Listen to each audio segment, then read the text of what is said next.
Hello student, आज हम आप लोगों को unit second biology class 12th unit second पढ़ाएंगे। यूनिट सेकंड में स्टूडेंट जो पहला टॉपिक है वंशागति एवं विभिन्नताएं।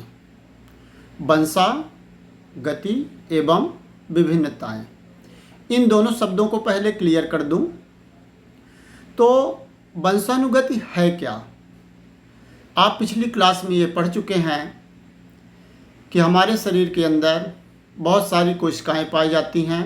उन कोशिकाओं के अंदर केंद्रक होता है और केंद्रक के अंदर आनुवांशिक पदार्थ होता है जिसे डीएनए के नाम से जाना जाता है। डीएनए बहुत सारे जीन से मिलकर के बना होता है और जीन को ही आनुवांशिक पदार्थ कहते हैं, जेनेटिक मटेरियल कहते हैं।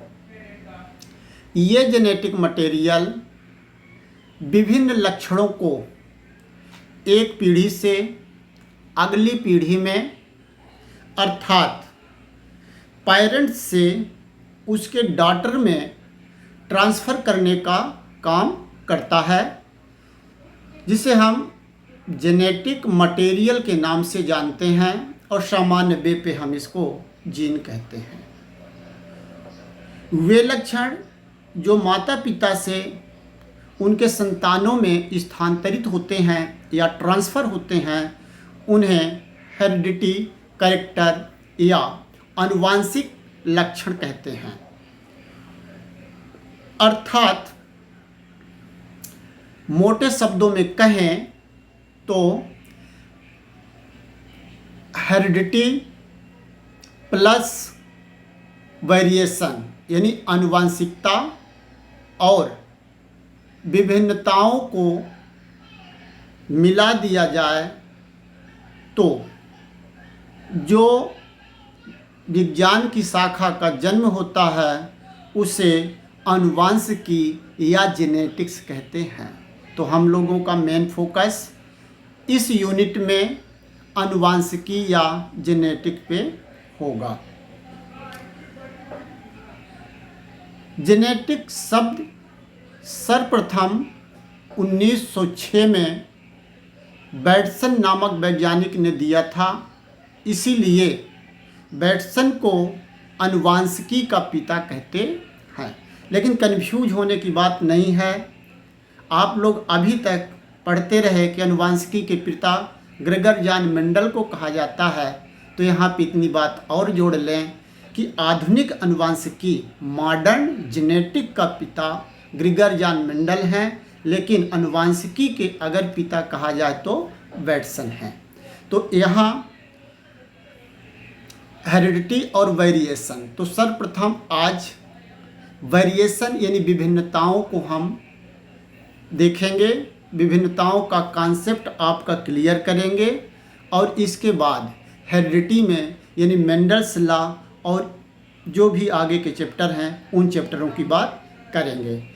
तो ओके स्टूडेंट, चलते हैं। यहाँ आप देखें ये लिखा हुआ है वेरिएशन यानी कि विभिन्नताएं। वेरिएशन शब्द या विभिन्नता शब्द जैसे ही जहम में बात आती है तो डिफरेंट टाइप के दिमाग में सवाल बनते हैं कि दुनिया में सामान्यतः यह देखा गया कि एक ही माँ बाप के संतानें एक जैसी नहीं होती, थोड़ा बहुत इनमें अंतर होता है और इसी अंतर को हम विविधता या वेरिएशन कहते हैं।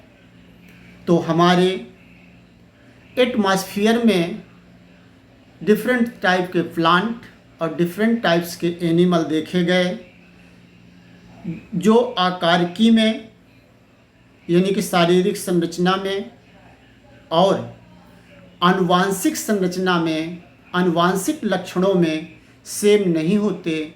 इसी बात को विभिन्नता कहते हैं। तो ये विभिन्नता कैसे उत्पन्न होती है और इस विभिन्नता के उत्पन्न होने के क्या कारण होते हैं, और ये विभिन्नता हमारे बायोलॉजी में कितने प्रकार की होती है, इन्हीं सभी टॉपिकों पे आज का हमारा फोकस रहेगा। तो ओके बच्चों, यहाँ देखें टाइप्स ऑफ वेरिएशन। वेरिएशन को मुख्यतः नेचर तथा डिग्री के आधार पर, नेचर और डिग्री के आधार पर दो भागों में बांटा गया है या वर्गीकृत किया गया है। जैसे number A, as per nature of the affected cells, प्रभावित कोशिकाओं की प्रकृति के आधार पर। और दूसरा, नीचे आए, मैं यहाँ पे इंगित कर रहा हूँ, ये यहाँ पे देखें नंबर बी लिखा है। दूसरी जो विभिन्नता है, as per degree of differences produces, अर्थात उत्पन्न विषमताओं की स्थिति के आधार पर। तो हम नंबर ए ले रहे हैं, नंबर ए पे आप फोकस करेंगे। Number A, as per nature of affected cell, इसके आधार पर यहाँ पे वेरिएशन को दो टाइप में डिवाइड किया गया, सोमैटिक वेरिएशन और जर्मिनल वेरिएशन। सोमैटिक वेरिएशन वो विभिन्नता होती है जिसे हम दैहिक विभिन्नता के नाम से जानते हैं। ये दैहिक विभिन्नता वास्तव में दैहिक अंगों में वे अंग जो रिप्रोडक्टिव अंग से अलग होते हैं, जैसे हाथ, आँख, कान, पैर या अदर कोई ऑर्गन, उनमें अगर विभिन्नता उत्पन्न होती है, वेरिएशन उत्पन्न होता है, तो उसे हम सोमैटिक वेरिएशन कहते हैं। और इस प्रकार का वेरिएशन व्यक्ति के, प्राणी के मृत्यु के साथ समाप्त हो जाता है, वो अगली पीढ़ी में स्थानांतरित नहीं होता है। इसी वेरिएशन को कौन कौन से फैक्टर प्रभावित करते हैं, और उन फैक्टरों के आधार पे सोमैटिक वेरिएशन को 3 टाइप में डिवाइड किया गया है। नंबर 1 देख सकते हैं, इन्वायरमेंटल अर्थात वातावरणीय प्रभाव। वातावरणीय प्रभाव के कारण वेरिएशन, बहुत सटीक एग्जाम्पल आपको मैं दे रहा हूँ। आप देख सकते हैं कि ठंड प्रदेशों में रहने वाले व्यक्ति और गर्म प्रदेशों में रहने वाले व्यक्ति दोनों में विभिन्नता होती है। और आप समझ सकते हैं कि जो व्यक्ति ठंड प्रदेश में होता है उसका शरीर गोरा होता है, और जो गर्म प्रदेश के लोग होते हैं उनका शरीर काला होता है। इसी प्रकार से एशियन रीजन में पाए जाने एलिफेंट के कान छोटे होते हैं, और अफ्रीकन रीजन में पाए जाने वाले एलिफेंट के कान आकार में बड़े होते हैं। यहाँ पे कान से क्या संबंध है स्टूडेंट? वास्तव में कान का जो प्राथमिक कार्य होता है शरीर का संतुलन बनाना और ध्वनि तरंगों को सुनना, लेकिन तीसरा भी एक कार्य होता है जिसके माध्यम से शरीर की गर्मी को बाहर निकाला जाता है। तो जहाँ गर्मी कम है वहाँ कान का आकार छोटा है एलिफेंट में, और जहाँ गर्मी ज़्यादा है वहाँ पे कान का आकार बड़ा है। तो इस प्रकार से वातावरण के विभिन्न कारकों के कारण जीवों में विभिन्न प्रकार की विभिन्नताएं पाई जाती हैं। एक उदाहरण और यहाँ पे देख लें कि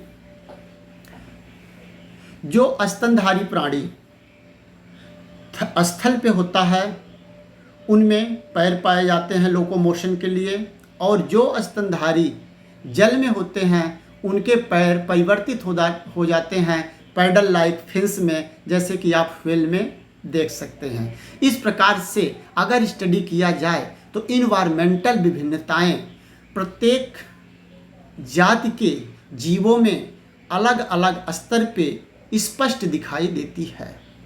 number 2, use and disuse of organ. जैसा कि लैमार्क ने कहा था कि जिन अंगों को उपयोग किया जाता है वो सर्वाइव होते हैं, वो विकसित होते हैं, और जिन अंगों को उपयोग नहीं किया जाता वो अंग धीरे धीरे वेस्टिजियल या अवशेषी हो जाते हैं।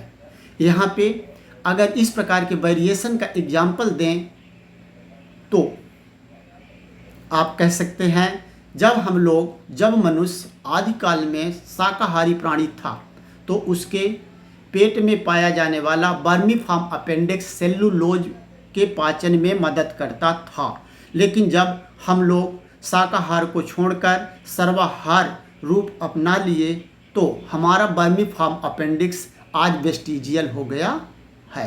तो इस प्रकार से जिन अंगों को उपयोग किया जाता है वो ज़्यादा सर्वाइव होते हैं, उनमें परिवर्तन आ जाता है, और जिन अंगों को उपयोग नहीं किया जाता है वो सर्वाइव नहीं करते। जैसे कि आजकल बहुत ज़्यादा चलन में है, जो आजकल के नवयुवक हैं, देखा गया है कि वो जिम जरूर करते हैं, जिम करके अपने भुजाओं को फुला लेते हैं। तो जिम करने वाला यानी कि उन्होंने अपने मांसपेशियों का उपयोग किया और उनकी भुजाएं चौड़ी हो गई, लेकिन जो व्यक्ति जिम नहीं गया, अपनी भुजाओं को, अपनी मसल्स का उस टाइप से उपयोग नहीं किया, उसकी मसल्स नॉर्मल रह गई। इस प्रकार से जिस अंग का उपयोग किया जाता है वो सर्वाइव होता है, और जिस अंग का उपयोग नहीं किया जाता वो सर्वाइव नहीं होता है। अर्थात इस प्रकार से यहाँ पे अंगों की उपयोगिता और अनुपयोगिता के केस में विभिन्नता उत्पन्न होती है। Number 3, continuous efforts. Continuous efforts के अंतर्गत आप कह सकते हैं अभिज्ञ प्रयास मनुष्य द्वारा अपने पालतू जानवरों और स्वयं में अभिज्ञ प्रयासों द्वारा दैहिक विभिन्नताएं उत्पन्न होती हैं। उदाहरण के लिए बधियाकरण, जिसमें टेस्टिस को निकाल दिया जाए तो वो थोड़ा सा भिन्न हो जाएगा। और यहीं पे ये वेरिएशन देख लें कि सामान्यतः ये देखा गया कि जो हमारे समाज की महिलाएं होती हैं वो नाक में छिद्र कराकर गहने धारण करती हैं, कान में छिद्र कराकर गहने धारण करती हैं। तो जो महिला नाक और कान में गहने नहीं धारण करती उसके नाक और कान अलग होते हैं। तो इस प्रकार की जो विभिन्नताएं उत्पन्न होती हैं यह स्वयं मानव के द्वारा उत्पन्न की गई विभिन्नता होती है। इस विभिन्नता को अभिज्ञ प्रयास या कॉन्टिन्यूअस एफर्ट्स कहा जाता है। ओके बच्चों, हम आपको अब ले चल रहे हैं दूसरे वेरिएशन पे। यहाँ पे नंबर बी पे देख सकते हैं, ये आपको एरो के द्वारा मैं इंगित कर रहा हूँ। Germinal variation. जर्मिनल वेरिएशन वास्तव में जर्म सेल में होता है, जैसे गैमीट में होता है, स्पर्म और ओवा में होता है। और ये जर्मिनल म्यूटेशन के कारण, ये जर्मिनल वेरिएशन वास्तव में म्यूटेशन या कई कारण हैं जिन कारणों को अभी हम यहाँ आपसे चर्चा करेंगे। तो जर्मिनल वेरिएशन एक पीढ़ी से अगली पीढ़ी में ट्रांसफ़र होता है और ये पीढ़ी दर पीढ़ी चलता रहता है। इस प्रकार के वेरिएशन को जर्मिनल वेरिएशन कहा जाता है। एक उदाहरण दूंगा, जब द्वितीय विश्व युद्ध हुआ था तो हिरोशिमा और नागासाकी अर्थात जापान के ये देश थे और अमेरिका ने वहाँ पे परमाणु बम गिराया था। तो परमाणु बम से जो रेडिएशन निकला था उसके कारण वहाँ पर उपस्थित लोगों के जर्म में यानी कि स्पर्म और ओवा में म्यूटेशन उत्पन्न हुआ और उस म्यूटेशन के द्वारा उनमें वेरिएशन हो गया, जिसके कारण आज भी वो वेरिएशन पीढ़ी दर पीढ़ी, विभिन्नता पीढ़ी दर पीढ़ी चल रही है और अपंग या हैंडीकेप्ड लोग जन्म ले रहे हैं। तो बच्चों यहाँ पे देख लें, जर्मिनल म्यूटेशन के कई कारण हो सकते हैं, जैसे एबनॉर्मल जीन एंड क्रोमोसोम। जब जीन और क्रोमोसोम असामान्य हो जाते हैं तो जर्मिनल वेरिएशन उत्पन्न होता है। दूसरा रिकॉम्बिनेंट ट्रांसफ़र, यानी कि जब गैमीट का फॉर्मेशन होता है तो हम उसमें उपस्थित क्रोमोसोम के जो क्रोमैटिड पार्ट होते हैं उनमें अदला बदली हो जाती है, जिसके कारण क्रोमैटिड परिवर्तित होते हैं। जब क्रोमैटिड परिवर्तित होते हैं तो क्रोमोसोम परिवर्तित हो जाता है, और जब क्रोमोसोम परिवर्तित होता है तो जेनेटिक लक्षण भी परिवर्तित हो जाते हैं, और जब जेनेटिक लक्षण परिवर्तित होता है तो वेरिएशन उत्पन्न होता है। इसी प्रकार से तीसरे नंबर पे यहाँ पे देख सकते हैं गैमीट फ्यूजन, अर्थात मेल तथा फीमेल दोनों के गैमीट जब आपस में मिलते हैं तो कुछ कैरेक्टर फादर के और कुछ कैरेक्टर मदर के, ये अलग अलग दो कैरेक्टर जब आपस में मिलते हैं तो एक तीसरे प्रकार का कैरेक्टर वहाँ पे डेवलप होता है, जिसके कारण उसी पेरेंट्स के जो संतान होती है वो संतान अपने पेरेंट्स से थोड़ा बहुत भिन्न होती है। तो इस प्रकार से गैमीट फ्यूजन के द्वारा भी वेरिएशन उत्पन्न होता है। नंबर 4 देखें पॉलीप्लॉइडी। पॉलीप्लॉइडी का मतलब जैसे अभी पीछे कुछ टर्म आए थे, हैप्लॉइड, डिप्लॉइड।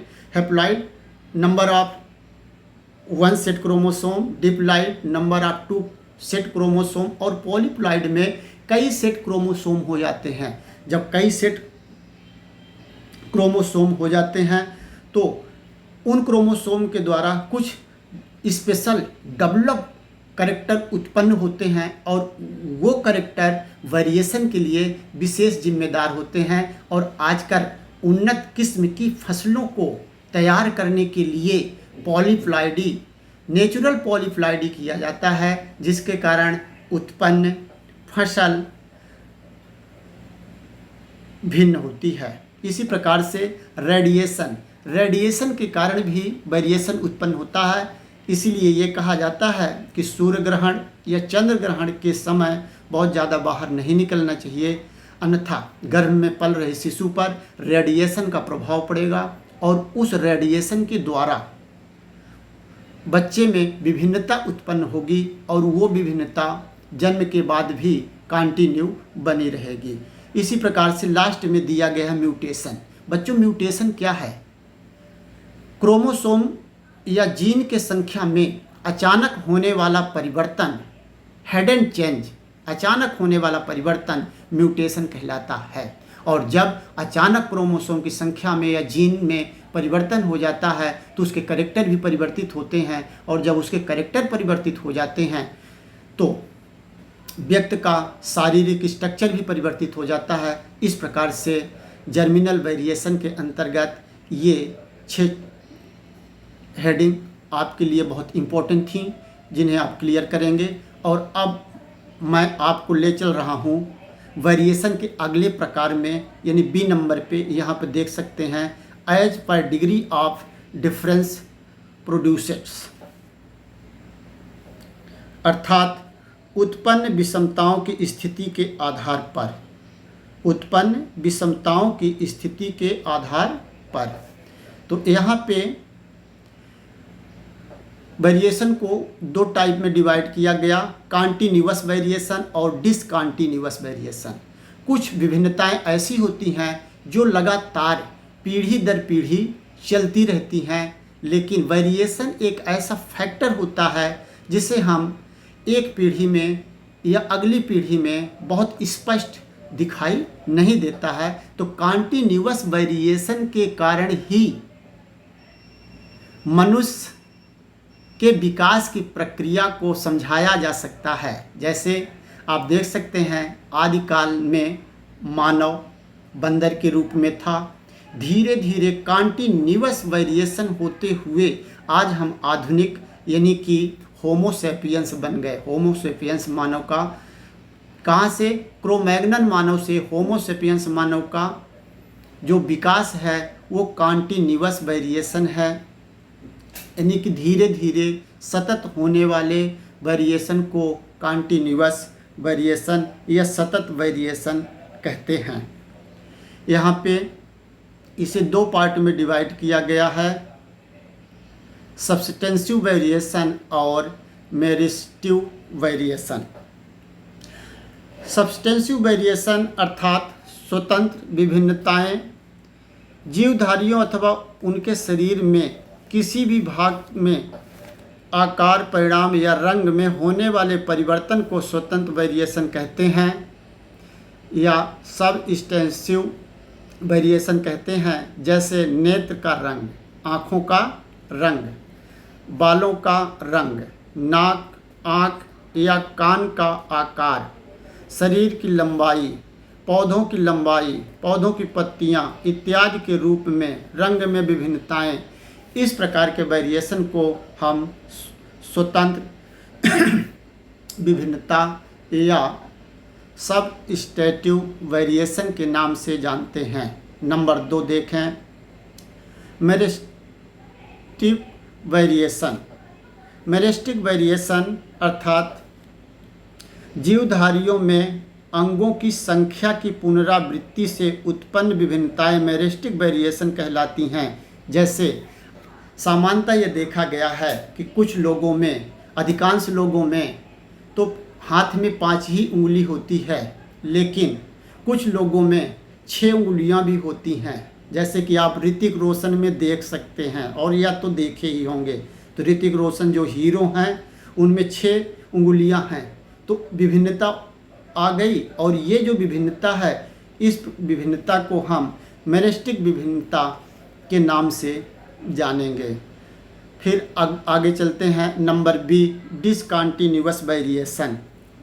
डिसकंटिन्यूअस वेरिएशन यानी कि असतत वेरिएशन। ये विभिन्नताएं जीवों में अचानक ही उत्पन्न होती हैं तथा ये अपेक्षाकृत बड़ी या अधिक स्पष्ट होती हैं और इन्हें क्लियर देखा जा सकता है। और जो डिसकंटिन्यूअस वेरिएशन होता है उसका मेन फैक्टर म्यूटेशन होता है, क्योंकि म्यूटेशन के कारण अचानक जीन में या क्रोमोसोम की संख्या में अचानक परिवर्तन होता है, और वो अचानक होने वाला परिवर्तन डिसकंटिन्यूअस वेरिएशन के अंतर्गत आता है, जो स्पष्ट दिखाई देता है।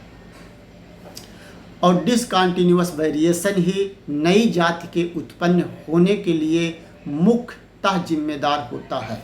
इसके बाद लास्ट में स्टूडेंट, सिग्निफिकेंस ऑफ वेरिएशन। विभिन्नता का क्या महत्व है? तो विभिन्नता का वास्तव में विकास में, इवोल्यूशन में सबसे ज़्यादा महत्व होता है, जिसमें से कुछ प्रमुख बिंदुओं पर मैं फोकस करूंगा।